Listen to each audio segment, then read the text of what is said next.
Everyone wishes for a better life, even if they have everything they could ever want. But the question no one ever asks is, at what price would you pay to have such a selfish wish?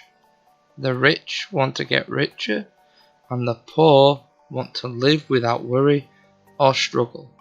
I am on the poorer side of this argument, as my life has been all but struggles, as my wife left me for another man, took my children, and caused a very messy divorce.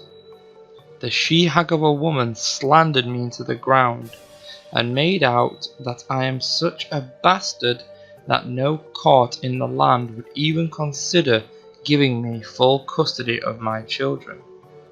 With the slander she fired out of the fire-breathing maw of her mouth, it caused more damage the more people listened to her.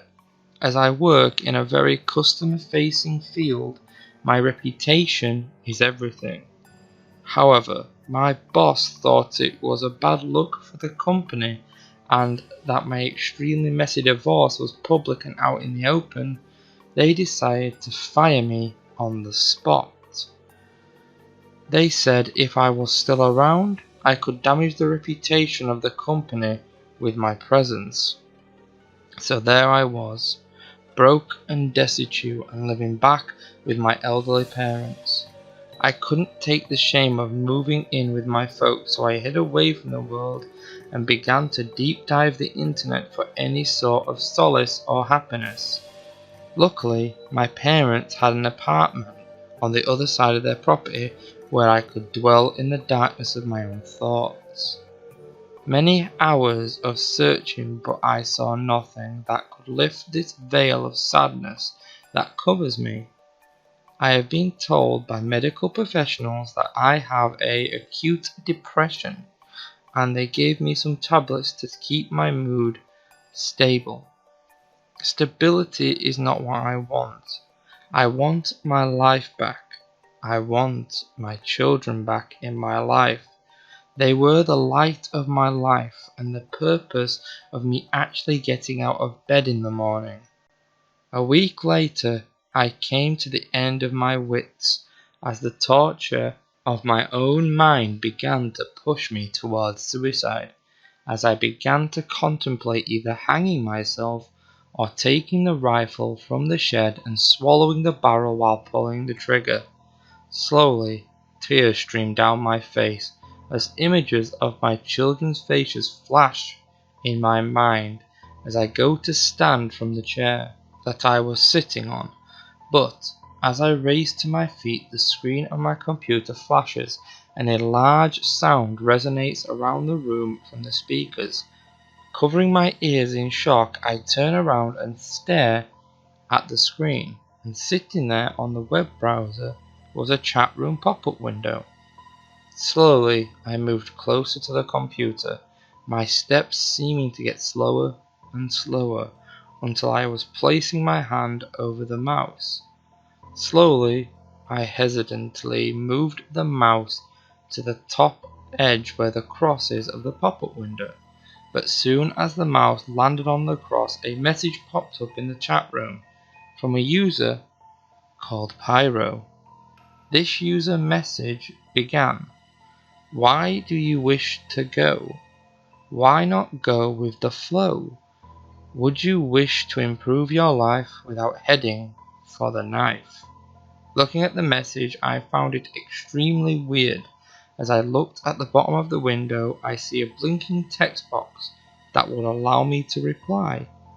I found this strange, as most pop-up windows do not usually allow you to respond, or they have a link to a sort of scam site or a site of ill repute. Slowly, I hover the mouse over the cross and click it and watch it close down as I turn back around and walk to the door. But as my hand lands on the doorknob, the screen flicks open once more, with the same window appearing on the screen. I turned around and become a little frustrated with this annoyance, and I see Pyro was typing once more. and before I could move the mouse again, a message notification rang out. Reject the ideas from your mind and you will find those words in your mind will bind your actions while I could be a lasting distraction. Staring down at the message and becoming rather annoyed as these messages just seem erratic and oddly directed towards me personally. Sitting down at the computer once more, I place my hands over the keyboard and just think to myself, what the hell am I doing? With that thought ringing through my mind, I go to lower my fingers on the keys, but before I could, a new message popped up.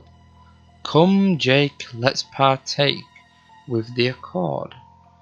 My heart dropped to the floor like a stone in water as how the hell did this weirdo get my name?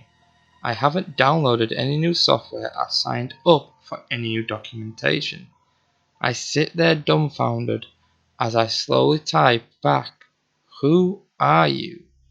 Once I press enter, I just stare at the flashing connected icon for what seems like an eternity until without even a notification, a message appeared on the screen. Hardships can be changed, so how about we arrange an accord as we step towards a deal that will heal? As I read this, I sigh and think it's some sort of pyramid scheme, and I just type the word goodbye. Once I enter, I turn my chair, but as I do, my speakers begin to ring constantly, causing me to spin back and see another message from Pyro, but this time it wasn't a text message, it was an image. This image was of my ex-wife with the date that was when we were still married. In this picture Pyro sent to me, my ex-wife was cheating with my boss at a nearby hotel which we once frequented for our date nights. I just sat there and stared at the image as I had my suspicions, but the angle of the image would have been impossible to take without being noticed by both of them. Slowly I raised my finger to the keyboard once more and just couldn't understand how this person got a perfect image of my ex-wife's adultery. Pyro wasn't finished, however, as I heard another notification sound. Join my accord and you can step towards the light and step into tomorrow's delight. Reading this repeatedly over and over, I just think to myself that I have nothing left to lose. So I begin to type in the text box, what do you have to offer? Minutes passed and no message appeared. As I roll my eyes and I stand up and head towards my door. A quiet knock came from the door to the side of me, but that door was my closet.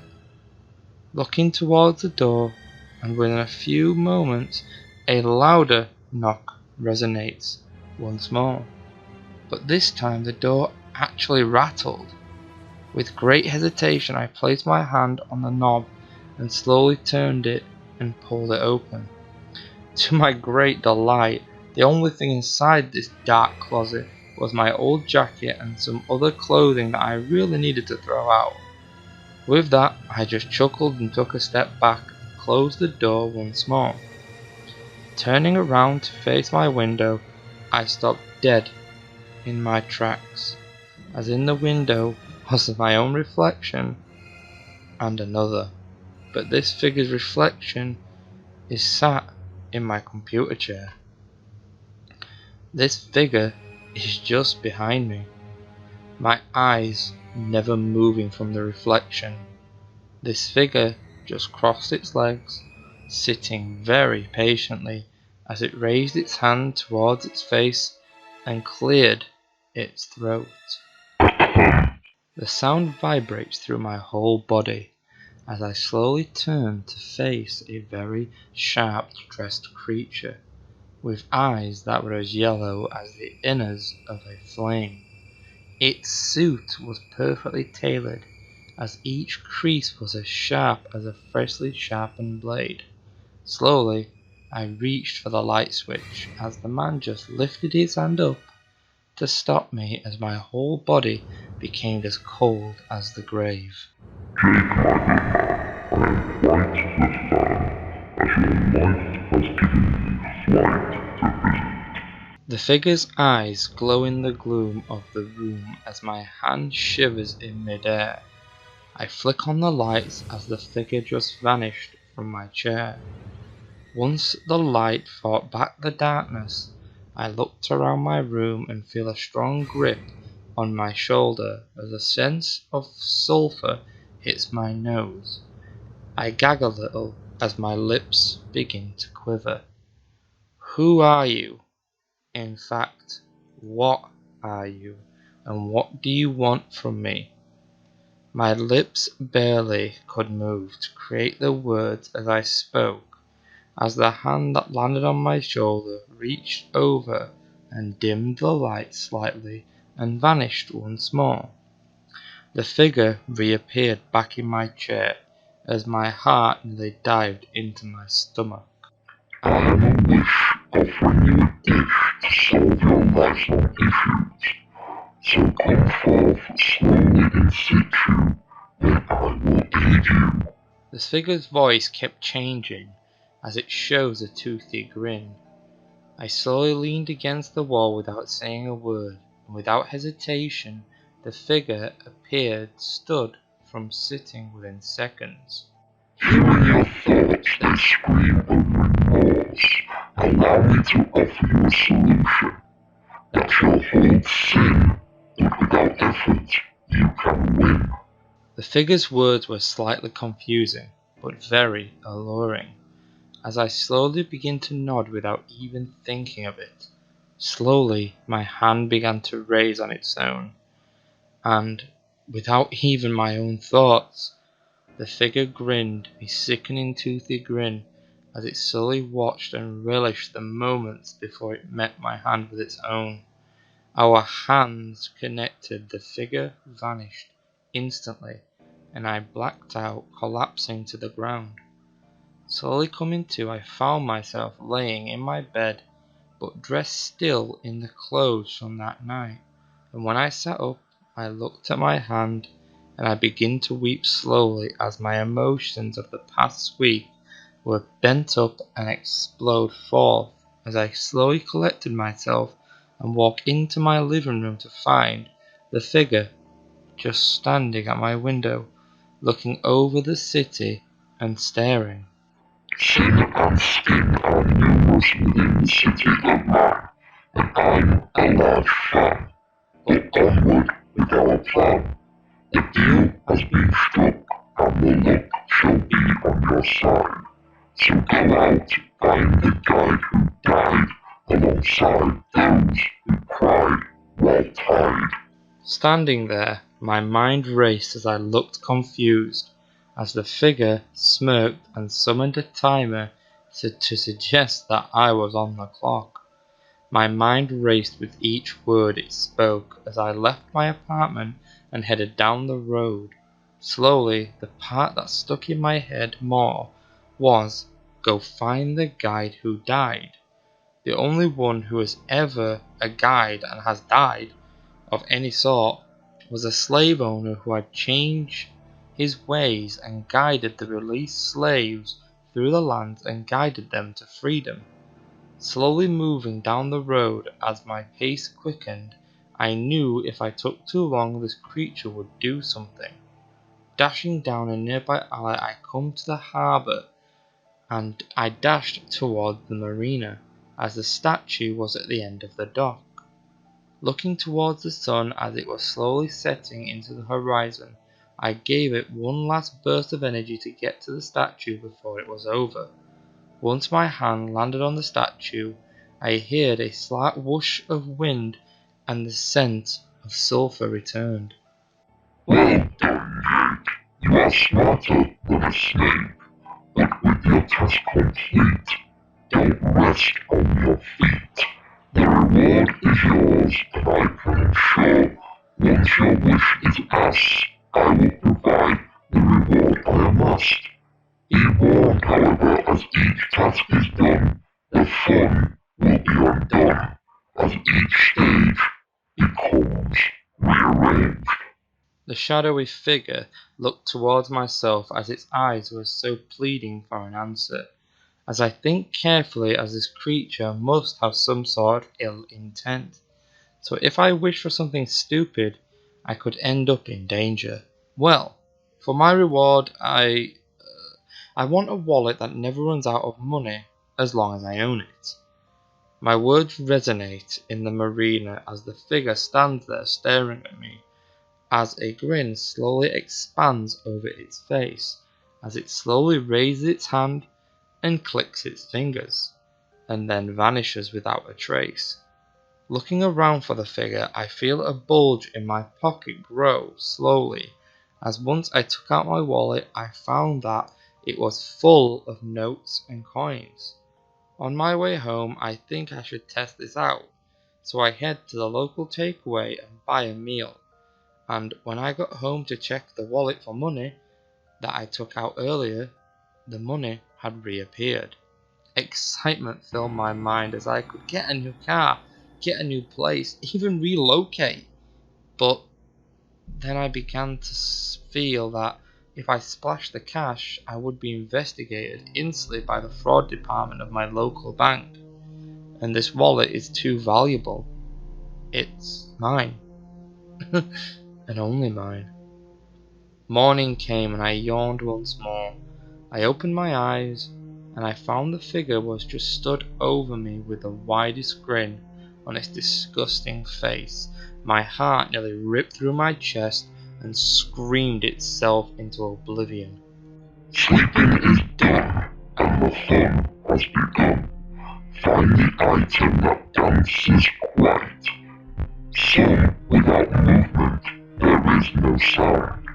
Filling the box of gold, the king will be crowned. Failing this task, and the world will be covered in a mass.